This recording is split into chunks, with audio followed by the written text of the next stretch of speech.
Was the royal family right when apparently they have been telling Harry for at least a couple of years now that he is both paranoid and delusional? Hello everyone, welcome back to Royal News Network. My name is Brittany, and today we are talking about just doing a brief reaction video, or at least I'll try to keep it brief, to Prince Harry's interview with Tom Bradbury of ITV, because it revealed some fascinating tidbits, particularly when it comes to, I feel like, Harry's mental state and really how the royal family told him to his face, you are being paranoid and delusional. You can't just continue to say to me that I'm delusional and paranoid when all the evidence is stacked up. And how that is completely 100% describes how Harry is right now. You cannot come away from that interview not seeing the paranoia, the delusion, especially the delusions of grandeur, the delusions of how he's going to reconcile with his family. It just comes across once again that Harry and Meghan are on a completely different plane of existence, to such an extent that some of what Harry is saying doesn't even make sense. It really just doesn't make sense. And his discussions of the media and everything, and how he really wants to try to destroy them and break them down and make them better for you, the UK citizen, because he knows what is best. He knows how to fix everything. And this savior complex that he and Meghan have are just, I feel like, coming across disastrously. And in addition, one of the biggest reveals from this interview is Harry snaps at Tom Bradbury when he says, well, you accuse the royal family of racism. And Harry's like, no, I didn't. No, we didn't. Did Meghan ever say that? And it's like, well, she heavily implied it. And for 2 flippin' years, you guys never corrected the narrative. And then you have the gall to complain that the royal family is not correcting the narrative you don't like. How dare you, Harry? How dare you? And so, guys, I'm just going to be going over a brief bit of the reaction video. So I will be honest, I wasn't able to watch the whole thing. I caught mostly the end of it. You had to do a VPN, and you have to do it on your computer. I couldn't get the ITVX app and those sorts of things. So I did have a tough time actually getting to it. So I was able to watch the end. So it'll be mostly a reaction from the end bits. But I feel like those are generally, in an interview, you save the best things for the end because you want to get people to watch the whole thing. So I'm sure there are other things in the beginning, and I'll probably do maybe a longer review at some point, but I just wanted to get a brief reaction video out there. But if you guys haven't been here to Royal News Network before, I love royals and I love commentating on royals, and Harry and Meghan, they irritate me to death. But we do so much more on this channel, or we will do so much more. I'm going to be reviewing television shows and movies and sharing about other royals as well. So if you guys are interested in subscribing, that would be fantastic. I'm closing in a bit on 100,000 subscribers, so I'm very, very excited about that. So guys, I would just love to have you back. I also have a trip to the UK planned, so if you want to go to the UK with me for a couple of days, I do have a trip planned, and I will have the link in the description box. I also have a newsletter, Royal Wire, and I also have a fashion channel, Royal Fashion News. So with all that said, Harry's interview. Okay, so overall impressions is that Harry says he's happy, but he never smiles. He says he's happy, but you never get a glimpse. I feel like every smile is more of a grimace from him, that you just don't see joy. And he says he's happy. He's the happiest ever been. He has this beautiful family and this beautiful life and yada, yada, yada. And at the same time, I'm like, but you're not portraying that. It's like when somebody goes no and they're going like this, or saying yes and they're going like this. People unconsciously do that. And so it's a tell that they're telling you no, but what they really mean is yes, or vice versa. And so I feel like Harry is doing that a bit right now, as he's letting us know that he's living this grand life, yet all he can do is look back at his family. And he says he's doing this for a couple of reasons. Number one is he wants accountability. He wants them to take account for what he says is leaking to the press. And, all we've ever asked for in certainly the last few years, is some accountability. Now, I hate to break it to you, Harry, but we all know that the palace gives stories to the press. We're not idiots. I know that when they say royal sources, it's probably a staff member. It might even be the royal themselves. That's also how anonymous sources in journalism work, buddy. I feel like every time he says that, he's like, I'm sure that's shocking to people. It's like, yeah, well, if you're an idiot, sure. But if you're not, we all should know this at this point. This should be a general thing. And I realize some people are probably quite naive and don't believe that. But generally, anonymous sources, like every government, every palace, every celebrity, they give stories to the press. And when they give stories to the press, they say it anonymously, but you know it's actually the person themselves 9/10 of the time. So there's this weird, I'm going to call it the red mist, because Harry likes to use that red mist imagery. That Harry has this red mist that somehow he is giving us all mind-blowing information is just dumb. He just comes across as dumb. And I have a whole video on this, and it's taking a while to upload, so maybe I'll put that on for tomorrow, and this will be for tonight. But yeah, he's just coming across as like this red mist. And so here, take a listen to this clip here. But I am still, I guess, patiently waiting for accountability, not necessarily just for us, but because of the significance that I know that that will have to so many other people. Okay, again, so this weird accountability thing, not only does he want this accountability, but he wants to basically tear down the media complex in the UK and rebuild it essentially in his image. He wants to rebuild it in a way he finds appropriate. So go ahead and take a listen here. Changing the media, who I believe is at the epicenter of so many of the problems across the UK where people are suffering. All right, so I understand that the press was difficult or tough on Meghan Markle. It was, but she gave them a ton of ammunition to do that. And apparently as well, it's come out that Harry has said they wrote a 25-page retraction story or narrative to the palace when it came to the bullying allegations. And I'm sorry, but if everybody else is saying it and you're the only two over here screaming that it's not true, it's probably true. Meghan probably bullied her staff members, most likely. I just doubt that didn't happen. They went to Valentine Lowe. They went through HR. There were human resources involved. There was an investigation. There was a whole slew of things involved. So if it's just this baseless allegation, it wouldn't have gotten as far as it did. It wouldn't have gone up the chain of command discussed about how to deal with Meghan Markle being the most terrible royal ever and being the boss from hell. They just didn't know how to do that. And Harry's excuse, you feel like throughout the whole book, is, well, she's an American. She's an American. Yeah, but Harry, most of us Americans, we're not BITCHs. We can actually get along and talk to people and be kind and courteous to those who are working for us. So, or customer service or those sorts of things. So yeah, that's not an excuse, Harry, but you just see this delusion in his mind is that he wants to kill the media and reform it in a way where it serves the British people. So go ahead and take a listen here. The mission of changing the media landscape within the UK from being personal to my life's work.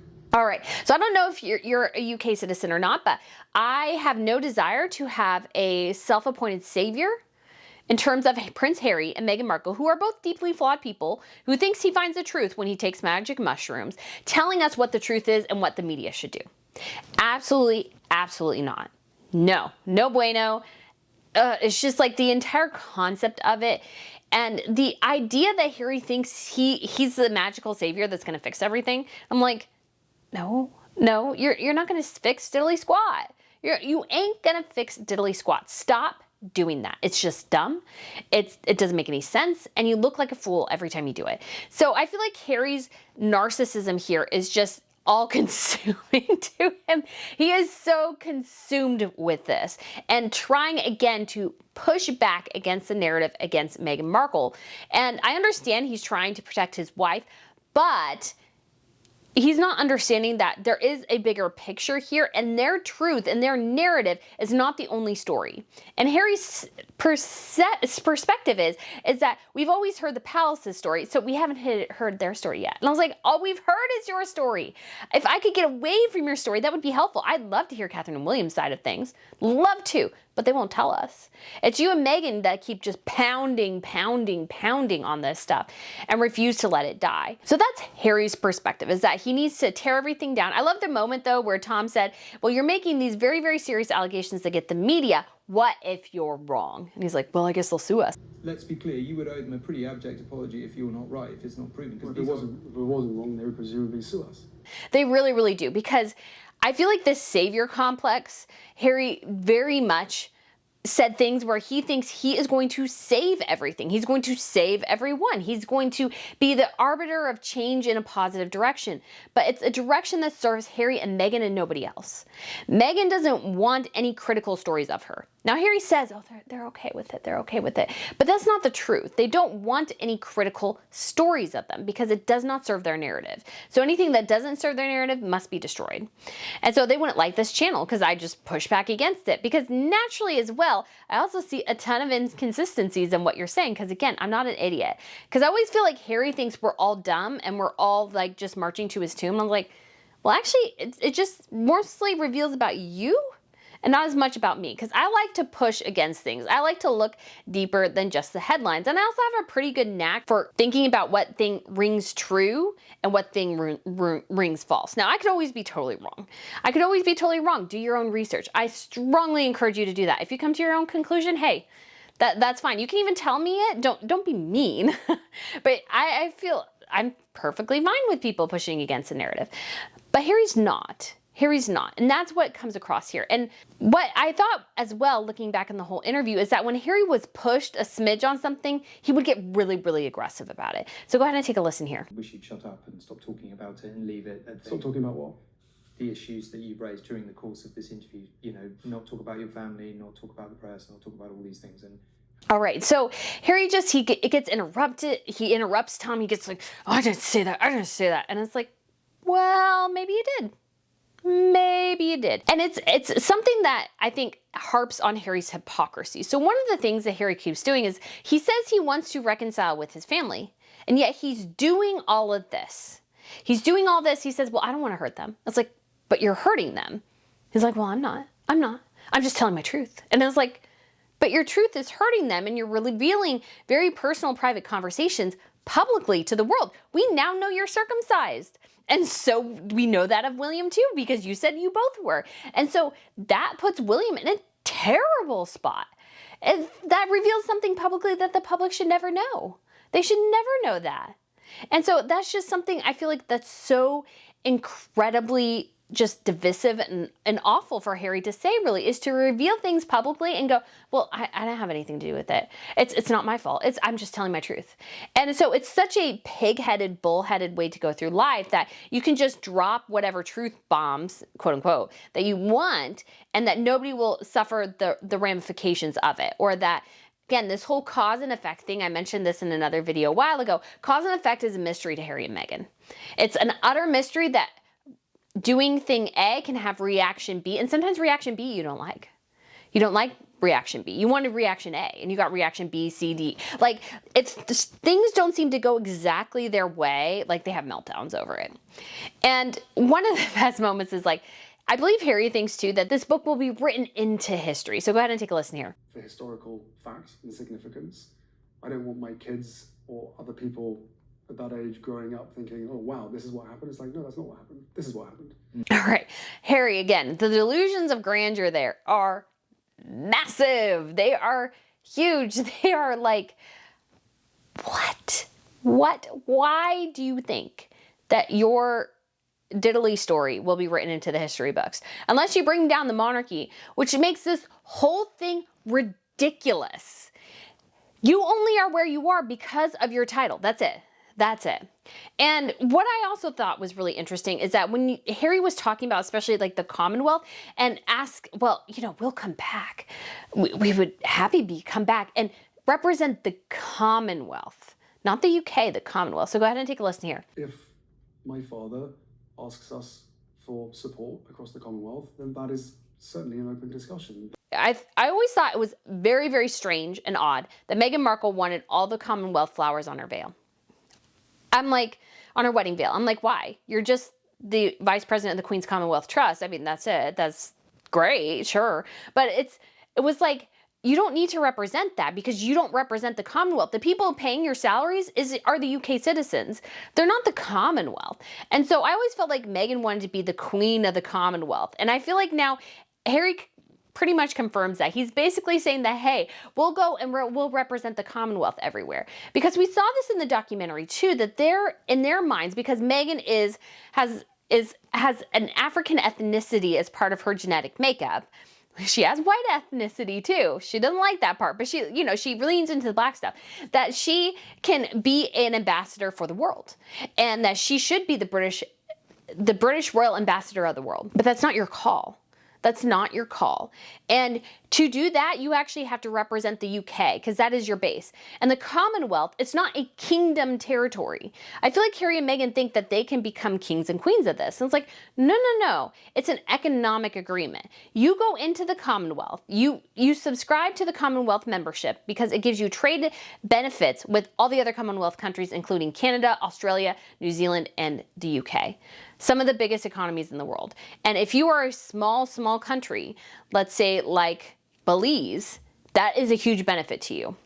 It's not a huge benefit to you if it's like the Queen is over your country, and I think she's still head of state there, but that she is, or Charles in this case, is actually ruling. The head of state is mostly at that point just a functionary thing. It's not they don't have any real sway over the government at all. So it gives Belize an extra step up because they can say their head of state is the Queen of England, or in this case now the King of England, rather than just, well, it's this person over here that nobody knows and most likely nobody cares about. So there is a benefit for a smaller country to have their head of state be Her Majesty the Queen or His Majesty the Queen. I'm so sorry I keep saying Elizabeth, but it's been so long. Because when, for example, going to the G7 summits, they wouldn't be invited to a G7 summit. But as the Queen is head of the Commonwealth, when the Queen is invited or the members of the royal family are invited to a G7 summit like they were in 2021, then actually those small countries to a certain extent get a seat at the table because the Queen is their head of state. So even though they are too small to be a part of these big economic functions and clubs, because the Queen is their head of state, they do get somewhat a seat at the table. So Harry and Meghan, again, they are oblivious to this reality. And I think it's true as well that they want to create their own, basically, American version of the royal family here in the States. So go ahead and take a listen here. We're doing the same thing, the same job over there. No taxpayer funding, right? It's not the way that I wanted it to happen, but I have now created a life for my family where I feel safer. Okay, so there's huge problems with Harry's supposition that they can work as members, that they can be in the United States, and also at the same time that they can do things as a royal does. The problem is, Harry says, well, we're just doing what we did in the UK. No, you're not. Because everything you do has to make money. Everything you do has to make money. That is a fact. So anytime, for example, Meghan Markle going to Uvalde, Texas, which she had no business being at, and delivering cheap snacks to people after taking a private jet, security, publicity team and everything. So she goes there, and they're saying basically that she went there probably, since we haven't seen any of the footage of that or anything, as a royal, as a British royal, inserting herself into an American national tragedy because she thinks she has the right to because she has a flipping title. Absolutely not. That is completely and totally just utterly inappropriate. And I feel like Harry and Meghan, when they say those things, yes, for some Americans that might convince them, but I know every time you do something, every charitable endeavor you do has to make you money in some way. You can't just do it out of the goodness of your heart. You need to make a buck too. That's the reality of the life they live now. So you're not royal, Harry. You cannot do the royal thing you did in the UK here in the States. It doesn't exist because at the end of the day, you need to make a buck. And so you will sell yourself to do something to make money, to maybe perhaps offset your charitable endeavors, but there also is now a different quid pro quo with anything you do that's charitable. And so I just find that abhorrent that he's trying to sell himself this way, to sell it, oh no, we're not doing anything. We're just doing our British royal thing here. I'm like, no, you can't do that. You cannot do that. And I think the biggest thing, the one that everybody has gone on to already, is that Harry said, well, we weren't what Meghan said, the allegations Meghan made on Oprah Winfrey, she never said the royal family was racist. So go ahead and take a listen here. A couple of things. You talk about accountability.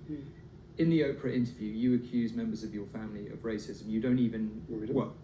The British press said that. Did Meghan ever mention they're racist? And I love how angry Harry gets at this. We didn't say that. Did Meghan say that? She implied it Oprah heavily implied it. And here's the thing, you rail against the royal family's silence, and yet you were silent for 2 years when it came to the royal racist allegation, which was much more damaging than Meghan Markle, well, she liked avocados and the avocado farm or whatever, that she clutched her bump, and that's so terrible. But no, you accuse the royal family of racism because that's what you did. That's what you did. You maybe not have used those exact words, but the pauses, the implication, all of that went, and it went insanely viral. It went all over the world. And what did you and Meghan do? You sat back and said nothing. You sat back and said nothing. And so then all of a sudden you're like, well, no, that's not what we said. Yes, it is. It is. Your silence in that instance, yes, you did amend it and say, well, it wasn't the Queen or Prince Philip. But your silence told the rest of the world that it was true. That's what you said. It was that silence was key, and that you didn't recognize that or don't even have the reality. You're so disconnected from reality, you can't even grasp that. It's absolute insanity to me. It's absolutely insane. You accuse your family of being racist, and then you basically tell the press and the rest of the world that we're all crazy for recognizing it. And it's not only that, it's a communications issue. If that's what the public got from what you said, then you didn't communicate well. You cannot judge the public for what you said being misconstrued and you not correcting it immediately. That's just basic PR effort. You let it string on for 2 years only to walk it 2 steps back when you realize the Queen died and Charles is in charge, and you're freaking out because you wanted all these things, and now you're really worried you won't get them because you made that allegation, you didn't clear it up, and you let it sit for 2 years. So you walk it back and you go, well, it's just unconscious bias. Well, it's too little, too late for that, Harry. It's too little, too late. That is the narrative that went with the press. And although you hate the press, and the American press did the same thing. Like, the level of delusion and paranoia that he lives under is insane. The more he talks, the less connected to reality he sounds. And I don't know, I haven't read the book yet, but I imagine when I read it, I'm like, I'll go through and I'll highlight all the things that just don't make sense. Because a lot of this, again, doesn't make sense. Yes, the press were mean to Meghan Markle, but she made it really easy. And yes, she was accused of bullying, but she probably was a bully. Those allegations, just because you say they're not true, you've given us no evidence to the contrary that they're not true. And why would all the staff members, Catherine and William, Charles and Camilla, everybody else know what's going on in X over here? And you're over here and why screaming, just you and Meghan, that it's all a false lie, it's all a false narrative. When we saw this mass exodus of staff members from your team, there was a mass exodus. You can't ignore that. And yes, you can say, well, it was their problem. They did this, they did that, they didn't do things right. And I'm sure they put all the blame on the staff members. I'm sure that's what they did. But Harry and Meghan are just making a huge miscalculation here by talking so much, and the more and more they talk, the less convincing and the less we believe them. The more they have to change up the narrative to suit their agenda at that particular moment. That's why they let the royal racist thing run, because it suited their agenda at the moment, because they wanted to put pressure on Charles and William and Catherine and everything, but they wanted to take it off the Queen and Prince Philip. But then all of a sudden, Charles is in charge and William is in charge, and so they're changing the narrative. It's just unconscious bias. It's just unconscious bias. That's what it is. So just to end, here's the other big thing. Harry admits that part of his lawsuit efforts are aimed at getting his family to bend the knee to him, to get them into a position where they'll give Harry and Meghan the groveling apology that they have been demanding since day one. So go ahead and take a listen here. Do you still think there is any realistic chance of a reconciliation that you have so clearly articulated that you want? 100%. I genuinely believe that. And I hope that when it gets to that stage, or when there can be a constructive conversation, that again, I've spent a lot of money through legal trying to find some form of reconciliation. All right, so Harry and Meghan have always been adamant that reconciliation must happen. But the royal family must admit every fault they ever did, and they must come to them basically on bended knee begging them for forgiveness. That's what Harry's definition of reconciliation is. And The royal family is like, well, no, we're not going to do that today. So Harry is going to continue filing lawsuit after lawsuit after lawsuit because he wants them. He's going to sue every newspaper and stuff because he wants everybody to admit that they were entirely wrong about Meghan Markle, that she's the best thing in the world. Though nobody likes her, but the people who benefit from her, that's what Harry wants us to admit. He wants everybody to admit that we were all wrong about Meghan, that we were all wrong about Harry. Welcome them back with like a grand parade and all these apologies and the grandness of Prince Harry and Meghan Markle.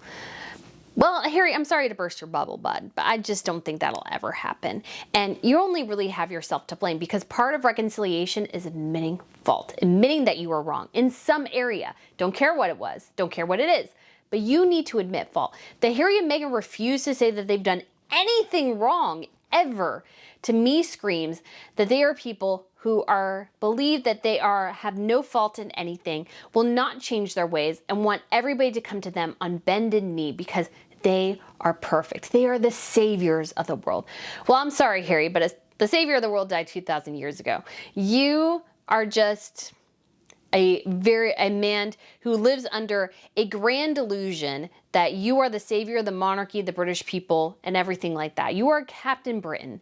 And Meghan believes that she should be queen of the world because she is the best person ever. And we have just failed to recognize her glory. Well, I'm sorry, guys, but you guys have a lot of work to do before you even can try to spin that to us. So Harry, if you were trying to convince us that you are not delusional and paranoid, I'm sorry, but this interview, I think, was a giant failure in that respect. So guys, thank you so much for watching, and I look forward to seeing you again really, really soon. Bye.